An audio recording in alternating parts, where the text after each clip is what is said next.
Next on KPBS Evening Edition, local grocery store workers say they're ready to check out. We resolve this quickly because none of us want to do this. How a contract dispute could lead to a walkout and what that means for your grocery shopping. Plus, the growing concern over growing older here in San Diego.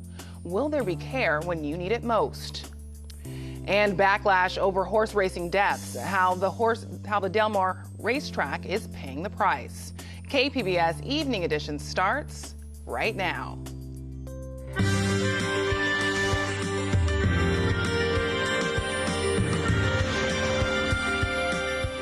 Good evening. It's Tuesday, August 27th. Thanks for joining us. I'm Ebony Monet. We begin tonight with a threat of a strike. Thousands of grocery store workers here in San Diego and across Southern California are demonstrating to demand better pay. KPBS reporter Matt Hoffman joins us now with more on what they want and what's being offered. Matt. Ebony, right now we're at a Ralph's in the College area where workers are basically asking customers to back them in their fight to secure a living wage. You can see here behind me, these people are out here demonstrating for customers right now. Now, unions representing Ralph's, Albertsons, and Vons workers have voted to strike, but workers are hoping it doesn't come to that.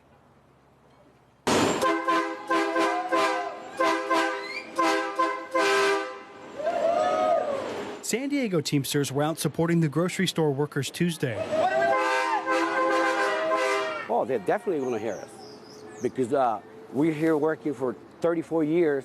We're going to make hear us. Otherwise, we're going on strike. I mean, I'm ready.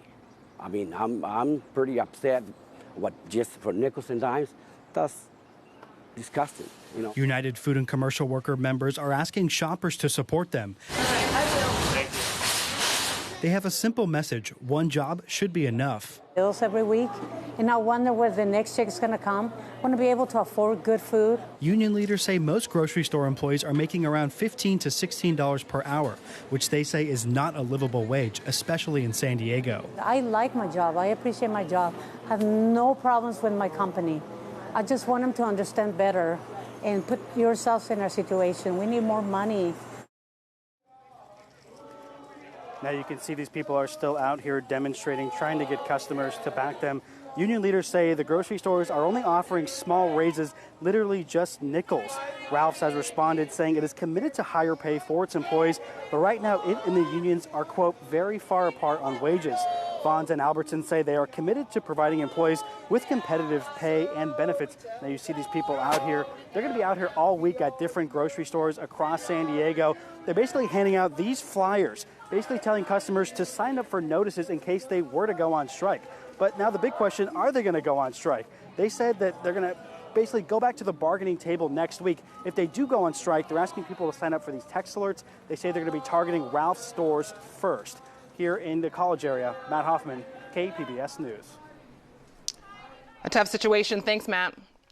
President Trump gets his border wall expansion. The Pentagon has approved funding for an additional 20 miles. Defense officials confirmed the 30-foot-high barrier addition. The money is left over from a previous wall funding proposal of $2.5 million.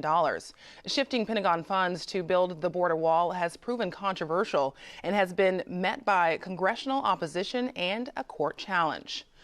Almost 3,500 asylum seekers were sent back to Mexico last month under the Trump administration's Remain in Mexico policy. This is according to a new study by Syracuse University. The asylum seekers were processed in either San Ysidro or Calexico. This represents a major ramping up of a program across the entire southern border. Since the beginning of the program in January, more than 10,000 asylum seekers have been sent back to Mexico from California. Just 1% of those people have been represented in court by an attorney. A follow-up tonight on those 22 school bus routes cut in the Sweetwater Union High School District. Last night, angry parents and students spoke out, calling for some of those routes to be replaced. Before the cuts, 720 students used bus services, but now roughly 60 do. Many claim they have to walk 6 miles round trip and are also concerned about their safety. The cuts saved the district $500,000. Board members now say they'll add one bus route that will serve up to 110 students. We're all getting older. In fact, a new report shows that in 10 years, 1 in 4 people living in San Diego County will be a senior citizen. KPBS reporter Priya Sridhar examines why our area may be unprepared for the aging population. 87-year-old Ellie Leslie has been coming to the Ed Brown Senior Center at Rancho Bernardo for 3 years. She takes tap dancing and fitness classes every Monday, Tuesday, and Thursday. She's considered a senior orphan, a person over the age of 65 with no immediate family close by. When you're a senior, you just have to keep moving. You just can't sit on the sofa and eat bonbons. And you need to be around people. That population is likely to grow, according to a new study by the San Diego Seniors Community Foundation, a nonprofit supporting senior programs in the area. According to the last census, there are almost 500,000 people in San Diego County over the age of 65. That number will grow to more than 1 million by 2030. A third of those people will be senior orphans, the study says. Ellie Leslie's husband passed away 11 years ago, and her 4 children live across the country, none nearby. She says she can't imagine her life without the center. I don't even want to think about it. I just think it would be severely quiet and of no interest. I'm not a person who sits and watches television. I still like to try new recipes. I play piano. For $190 a year, Leslie has access to more than 30 classes and activities available at the Ed Brown Senior Center.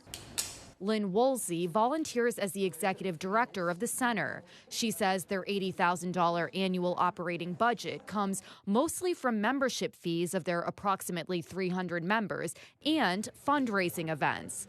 She says the center plays a vital role for keeping seniors connected with one another.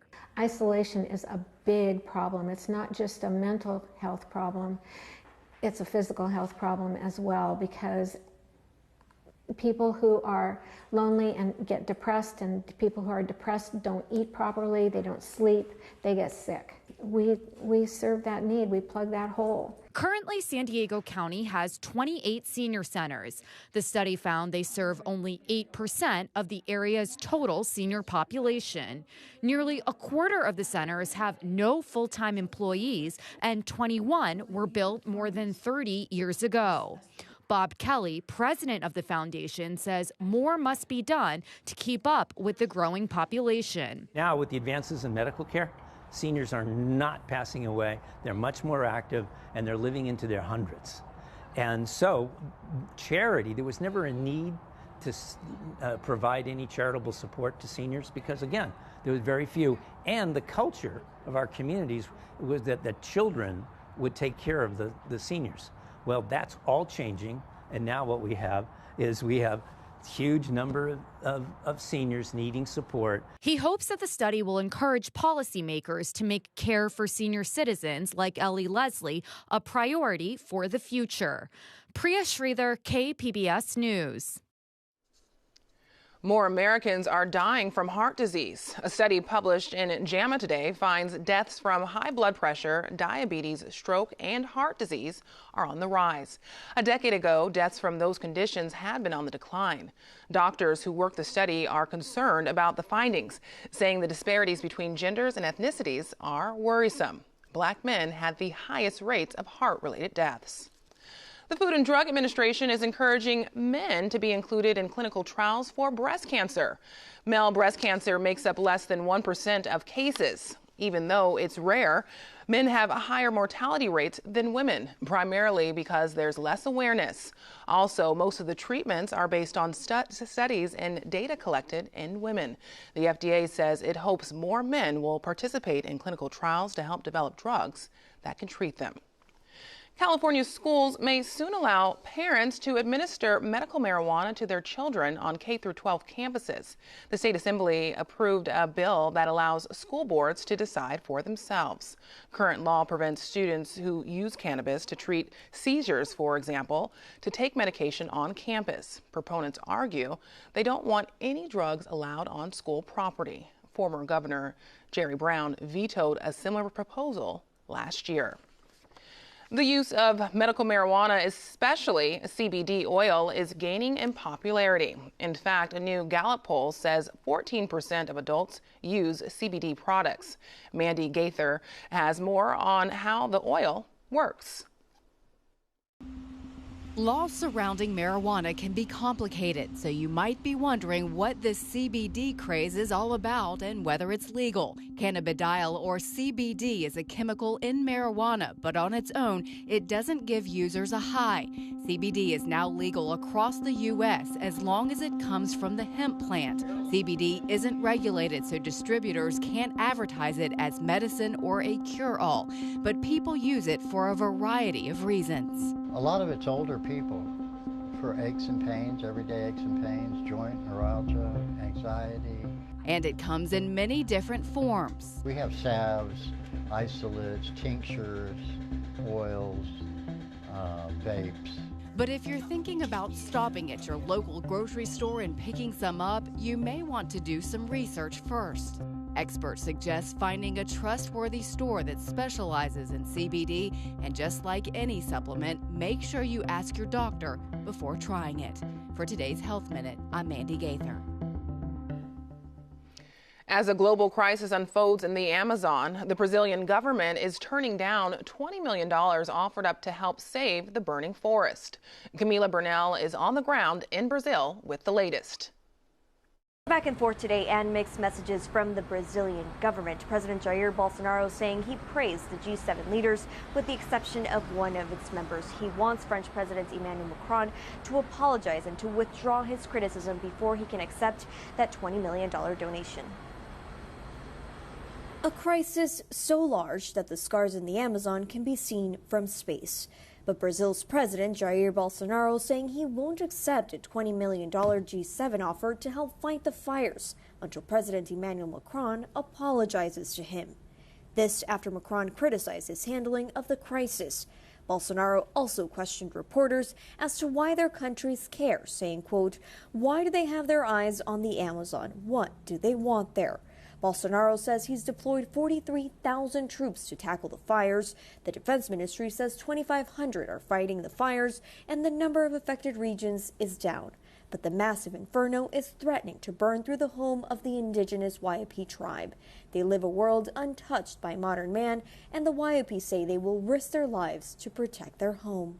Essa ar é no mundo, né? Ar poluído traz muito problema para a gente, problema de saúde, tristeza. Not everyone believes Bolsonaro is to blame for allowing the deforestation that many feel has added to the crisis. President Trump tweeted his support for Bolsonaro, saying he's working very hard on the Amazon fires. And there is a record of carbon dioxide emissions for the month that has been produced by these fires, with satellite images luckily are showing that these fires are reducing. Reporting in Manaus, Brazil, I'm Camila Burnell. Back to you. Thanks. The sunny skies and high temperatures might make you want to skip out on work and hit the beach. But don't worry, you still have time. This nice weather will be sticking around. Meteorologist Erin Calandra explains. Thanks for joining us. We are seeing a beautiful day today across San Diego County. Not much going on. Our temperatures, they're returning to normal. It's been a bit warm the last couple of days. As far as precipitation, well, we're not going to see any. We are going to stay in a dry, very comfortable pattern for the next couple days. For tonight, our temperature in the metro will dip down to 67 degrees. You'll notice those clouds building.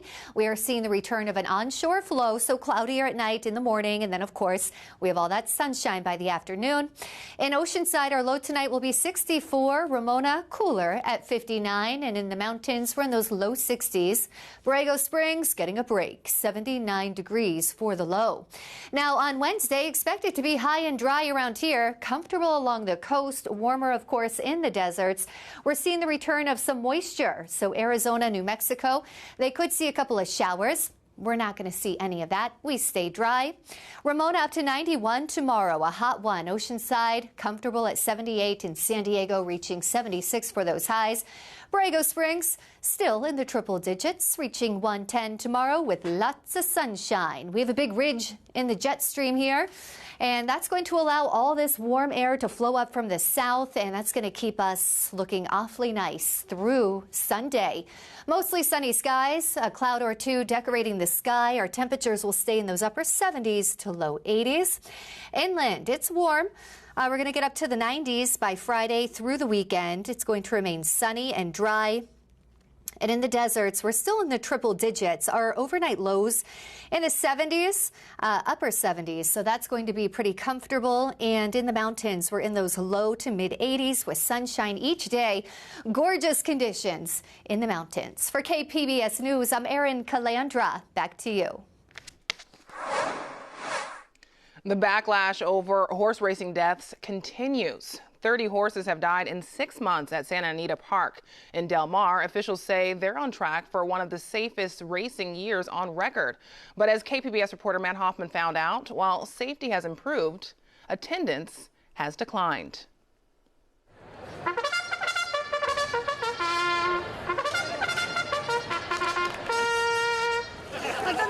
It's been a slower than usual season for the Del Mar Thoroughbred Club.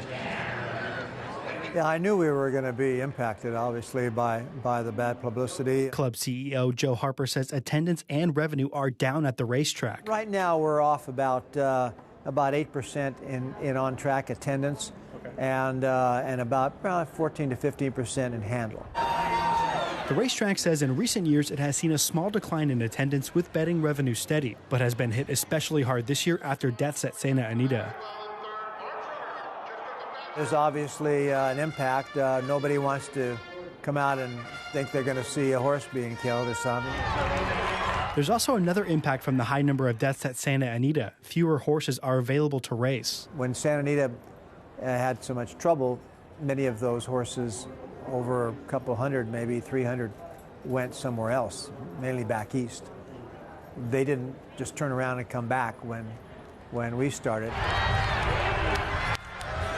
Less horses means fewer races. Normally we'd run 8 to 9 races a day, and we're running 7 on Wednesdays and Thursdays, and then trying to bring it up on the weekend. That means less people betting at the track, and Del Mar has felt the drop. Our purse account is overdrawn. We are paying out purses more than we're generating handle. With less races, you obviously have less profit, so that's no surprise. I would say that the industry, yes, is on decline. Rick Bedeker is executive director of the California Horse Racing Board, which regulates the sport in the state. But the game is healthy, but it's only going to stay healthy if the things that were talked about today are implemented, and that the public is convinced that, as a matter of fact, everything's being done that can be done to care for the racehorse. This year, there are new safety measures in place at Del Mar. All horses are reviewed by state-employed veterinarians before racing. We have a panel of experts, veterinarians, and our safety stewards who scrutinize every entry every day, and they have prohibited horses from running. Through mid-August, the state says more than 600 horses have been evaluated before racing, and 20 have been pulled. Our view is simple. Just continue to reform the sport until it's absolutely the safest it can be. But animal rights activists like Ellen Erickson say if horses are racing, there will be deaths. There's no middle ground. Reform doesn't work. They've been trying it for years. What happened out at Santa Anita is not unusual. This happens every year at every racetrack, including Del Mar. Horses are dying there for pure entertainment of the humans. They're off. Since the deaths at Santa Anita, the California Horse Racing Board has been given the power to stop racing at any time and are implementing new rules like no more whips during races. Because of this crisis and the kind of the media hysteria surrounding it, which is understandable, it's put more pressure on the board. But as a matter of fact, there are things that the board has been able to do because of this pressure that maybe it wouldn't have been able to do before because there would have been too much resistance to it. Harper says the industry is embracing change. I see a lot of the old-time guys saying, well, I guess it's not business as usual. I'm glad I probably shouldn't brought that horse down, so I'm not going to run him. Little things like that tell me that they're getting it, that they know that this business has to change. With less than a week left of racing, there have been 4 horses that died after training in Del Mar this summer. Thoroughbred Club officials say that's on track to be one of the safest summer meets ever. Matt Hoffman, KPBS News. This week, the city of Santee is expected to finalize a plan that would save homeowners thousands of dollars. It involves waiving the construction fees for granny flats. These are the small dwellings that are built on existing properties. Now, here to talk more about it is the mayor of Santee, Mayor John Minto. Well, thank you for having me here today. You're welcome. Thank you. So how is the city streamlining this process? Well, it's really interesting because this is something that has been done for a long time. People converting garages, building something a little bit different onto the back of their house. And so what we've done is we've taken a look at it and said, how can we make it easier for people? It's expensive. If somebody wants to build an additional unit on their property, it's about $22,000 just for the beginning of their impact fees. And when I say impact fees, I'm really talking about those fees that are charged because there's going to be more traffic, you have to take care of the parks and things of that nature. Now, the reason why we did this is because we can streamline this into the fact that let's not charge you $22,000 because, quite frankly, just by doing a little bit of additional work on your property doesn't necessarily mean more traffic impacts, more park impacts, more school impacts, and the things like that. So ideally, how does this process actually benefit the city and also benefit homeowners? Well, I think that the best way to describe that is, for instance, let's say you're getting older yourself, you're getting ready to retire, or maybe you're at that age where your children are going off to college and they need some place to stay. Well, they maybe don't want to stay in the house. So what you do is you build another room on, or you change maybe a garage and you put in a separate door, you put in a separate bathroom, a separate kitchen, and things like that. So it's really additional. Or maybe your mom's aging, your dad's aging, and you want to put them on the property with you instead of send them off to some kind of senior living facility. And you could do that so they have their independence and their dignity and respect that goes along with becoming older. Now, the one thing that we don't want to see happen is where a homeowner decides to build an additional living unit and they start profiting from it. And so our ordinance is going to say, if you're in it for business, you don't get the break. So what motivated this plan? I think the greatest motivation is the fact that we do have a housing crisis in the state of California. The current governor that we have has made it very clear that he wants to have more homes built. And the homes that are being built, he wants to see as affordable housing. And so there's been legislation that has been passed that help to make it easier for local municipalities, we'll say, or counties, to adopt the rules and regulations and ordinances that actually can accomplish that. So what's next with this proposal? Well, it's really quite simple for us. We're looking at just a couple little changes. That was proposed at our last meeting. We got some information about I guess Chula Vista implemented this, and they have some really different ideas because there are times like, for instance, military. You go off and you're not there. So can you take and make an ordinance that's specific to it has to be owner occupied? Well, yes and no. But what happens if an owner goes off because they're enlisted in the military? Well, you don't want to punish them for that, so they may leave grandma and grandpa and rent out the front of the house. If they're deployed or moved to, let's say, North Carolina, they're now in another area for a while. Or things of that nature. Don't punish people because they have to leave or because something happens to them, they get sick, they're in a, whatever. You have to be flexible. So for us, the next step is to enact the ordinance, be flexible, reasonable, and do what's necessary. Mayor John Minto, thanks so much for being with us. Thanks for having me. I'm Judy Woodruff. Tonight on the NewsHour, former Republican Congressman Joe Walsh on why he's running against President Trump. Coming up at 7 after Evening Edition on KPBS. The pumpkin spice latte is back. The coffee chain giant declared today the unofficial first day of fall. And to celebrate, not only is the classic pumpkin drink returning, there's a new drink on the menu, the pumpkin cream cold brew. It's cold brew and vanilla topped with pumpkin cream foam and a dusting of pumpkin spice. We sent video journalist Andy Ducliffe out on a taste test. So this isn't the PSL, but it's the new pumpkin cream cold brew. And okay, let's give it a taste in the middle of the Starbucks in front of all these students. I recommend it. It's delicious. It's very delicious. Very different, from as far as like the actual molecular composition.